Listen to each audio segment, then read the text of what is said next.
एक दिन राजा के दरबार में एक व्यक्ति आया जिसके पास 2 गायें थीं। वह व्यक्ति राजा के सामने पहुंचा और बोला, महाराज, आपके राज्य में इतने विद्वान पुरुष हैं, आपके मंत्रिमंडल में इतने बुद्धिमान लोग हैं।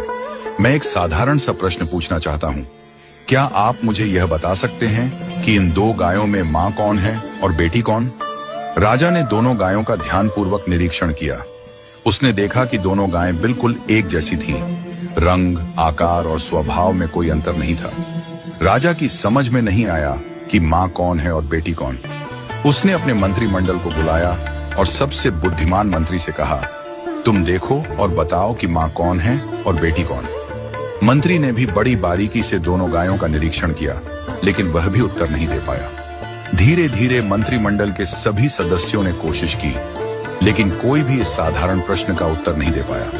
राजा को बहुत अफसोस हुआ कि उसके मंत्रिमंडल में एक भी व्यक्ति इतना बुद्धिमान नहीं है जो यह बता सके कि मां कौन है और बेटी कौन।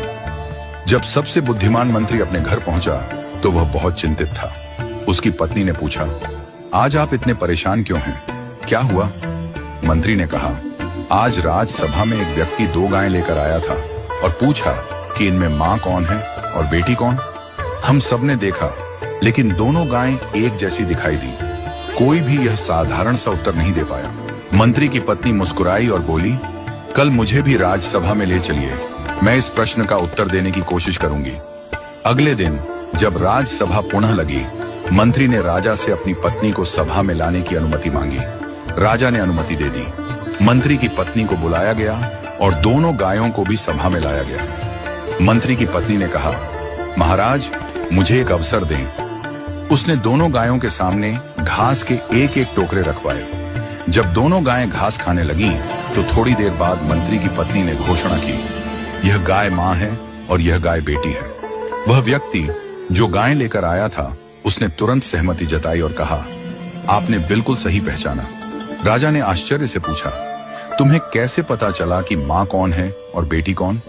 मंत्री की पत्नी ने समझाया, जब मैंने दोनों के सामने एक जैसा घास का टोकरा रखा, तो जो बेटी थी उसने जल्दी जल्दी अपनी घास खा ली और अपनी मां के टोकरे में भी खाने लगी। दूसरी ओर मां ने घास खाने की गति को धीमा कर दिया, आराम से खाने लगी। एक मां ही इतनी निस्वार्थ होती है कि खुद भूखी रहकर भी अपनी संतान को खिलाती है। इस कहानी का संदेश बहुत गहरा है। जैसे एक मां निस्वार्थ प्रेम करती है और अपनी संतान की भलाई के लिए खुद को त्याग देती है, वैसे ही ईश्वर भी हमें बिना किसी अपेक्षा के सब कुछ देता है। हम सब ईश्वर की संतान हैं और उसने हमें यह सुंदर सृष्टि निस्वार्थ प्रेम से दी।